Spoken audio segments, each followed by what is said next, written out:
थोडी सागर निळाई, थोडे शंखनी शिंपले, कधी चांदणे टिपूर तुझ्या डोळ्यात वाचले.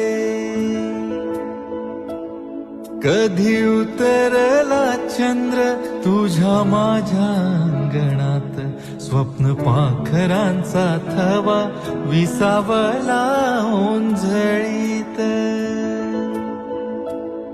कधी काळोख भिजला, कधी भिजली पहाट, हुंकारला नदी काठ, कधी हरवली वाट. वाऱ्या पावसाची गाज काळी भासतच दाट, कधी धुसर धुसर एक वादळाची वाट.